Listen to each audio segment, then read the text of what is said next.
Larang azan berkumandang, pemukim Israel serbu Masjid Al-Aqsa dan kibarkan bendera Zionis, namun tiba-tiba azab pedih ini terjadi ke Zionis.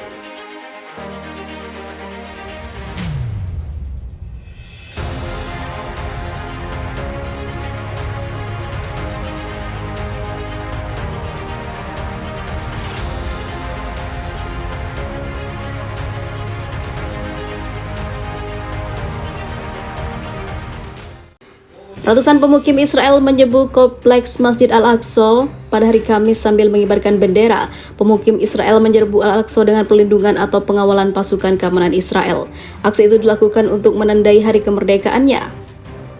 Pemukim mengibarkan bendera Israel saat berada di halaman masjid untuk menandai peringatan berdirinya negara itu, ketika ratusan ribu warga Palestina malah diusir dari rumah mereka. Pasukan keamanan Israel mengepung jamaah di salah satu tempat sholat dan menembakkan gas air mata dan juga peluru karet untuk memaksa mereka keluar, kata Wafa. Kelompok pemukim telah menyerukan dalam beberapa hari terakhir untuk Israel untuk menandai hari kemerdekaan dengan menuju kompleks untuk mengibarkan bendera Israel dan menyanyikan lagu kebangsaan Israel. Sebagai tanggapan, kelompok-kelompok Palestina termasuk Fatah menyerukan warga Palestina untuk pergi ke kompleks tersebut dan menghentikan para pemukim demikian diwartakan oleh The New Arab. Pasukan Israel mulai membatasi pergerakan ke dalam dan di sekitar kompleks, tetapi membuka gerbang untuk pemukim pada Kamis pagi. Pasukan Israel menyerbu Masjid Al-Aqsa dan melarang azan malam untuk menyanyikan lagu kebangsaan Israel dan mengibarkan bendera untuk menandai hari peringatan Israel. Masjid Al-Aqsa adalah situs tersuci ketiga dalam Islam. Itu juga berisi 2 situs suci Yahudi. Setelah itu, kebakaran besar yang melanda Israel turut memanaskan jagat dunia maya. Hal itu menjadi trending topik di beberapa platform media sosial. Umumnya pengguna hashtag ini merayakan bencana yang menimpa Zionis. Mereka mengatakan sangat bahagia melihat Israel seperti itu. Lihatlah murka Tuhan, Israel berharap melihat api menyebar ke Tel Aviv, senang melihat itu. Ini menandakan balasan dari para penduduk dan masyarakat yang pro-Israel.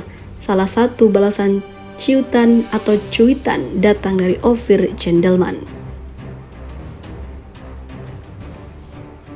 Tidak hanya itu, kebakaran itu juga dikaitkan dengan ulah Israel dan pemerintahannya yang melarang masjid menggunakan pengeras suara untuk azan. Mereka menyebut kebakaran ini sebagai bentuk balasan bagi musuh-musuh Islam, kata pengguna sosial media. Salah satu tweet yang paling banyak di-retweet dan disukai datang dari seorang imam terkemuka di Kuwait yang memiliki 11 juta pengikut. Ia mengunggah foto-foto kebakaran di Israel yang disertai keterangan, "Semua yang terbaik untuk kebakaran," cuitnya. Para pendukung Israel pun membela diri dan menyindir mereka. Kebakaran itu melanda sejumlah wilayah di Israel sejak Selasa. Pemerintah menduga kebakaran itu disengaja. Allah turunkan kebakaran hebat di Israel setelah 4 hari pasca larangan azan dikumandangkan. Israel mengalami kebakaran hebat sejak 3 hari berturut-turut. Kebakaran hebat terjadi di 3 kawasan sekaligus dan memaksa puluhan ribu warga Zionis mengosongkan utara Israel. Kobaran api membesar dan melalap wilayah tengah dan utara memasuki hari yang terus berlanjut hingga 3 hari ini.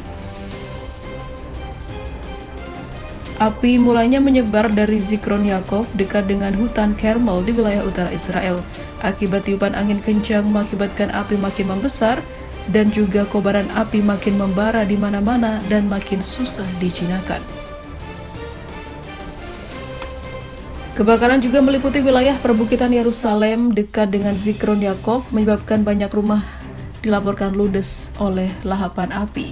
Api juga melalap hutan di sekitarnya. Beberapa sekolah di Modin harus ditutup. Selain itu, jalan di Kil Hanores, Dotan Valley, dan Yair Pelek telah ditutup juga. Menurut media Israel, Haaretz, pihak berkuasa meyakini kebakaran itu berawal dari perbuatan sabotase. Pemerintah Israel mengalami kepanikan luar biasa Perdana Menterinya memaksa meminta bantuan negara tetangga untuk ikut memadamkan kobaran api.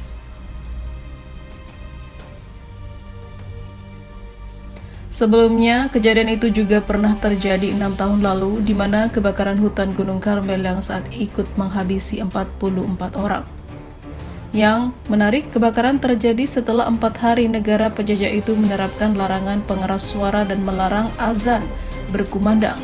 Zionis Israel mengeluarkan aturan yang melarang masjid memandangkan azan melalui pengeras suara. Menurut Perdana Menteri Israel, aturan itu untuk melindungi warga Israel dari gangguan kebisingan. Dan kini, kebakaran pun terjadi.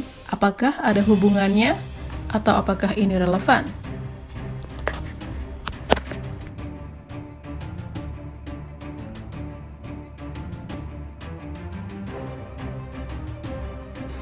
Ratusan pemukim Israel menyerbu kompleks Masjid Al-Aqsa pada hari Kamis sambil mengibarkan bendera. Pemukim Israel menyerbu Al-Aqsa dengan pelindungan atau pengawalan pasukan keamanan Israel. Aksi itu dilakukan untuk menandai hari kemerdekaannya. Pemukim mengibarkan bendera Israel saat berada di halaman masjid untuk menandai peringatan berdirinya negara itu, ketika ratusan ribu warga Palestina malah diusir dari rumah mereka. Pasukan keamanan Israel mengepung jamaah di salah satu tempat sholat dan menembakkan gas air mata dan juga peluru karet untuk memaksa mereka keluar, kata Wafa. Kelompok pemukim telah menyerukan dalam beberapa hari terakhir untuk Israel untuk menandai hari kemerdekaan dengan menuju kompleks untuk mengibarkan bendera Israel dan menyanyikan lagu kebangsaan Israel. Sebagai tanggapan, kelompok-kelompok Palestina termasuk Fatah menyerukan warga Palestina untuk pergi ke kompleks tersebut dan menghentikan para pemukim demikian diwartakan oleh The New Arab. Pasukan Israel mulai membatasi pergerakan ke dalam dan di sekitar kompleks, tetapi membuka gerbang untuk pemukim pada Kamis pagi. Pasukan Israel menyerbu Masjid Al-Aqsa dan melarang azan malam untuk menyanyikan lagu kebangsaan Israel dan mengibarkan bendera untuk menandai hari peringatan Israel. Masjid Al-Aqsa adalah situs tersuci ketiga dalam Islam. Itu juga berisi 2 situs suci Yahudi,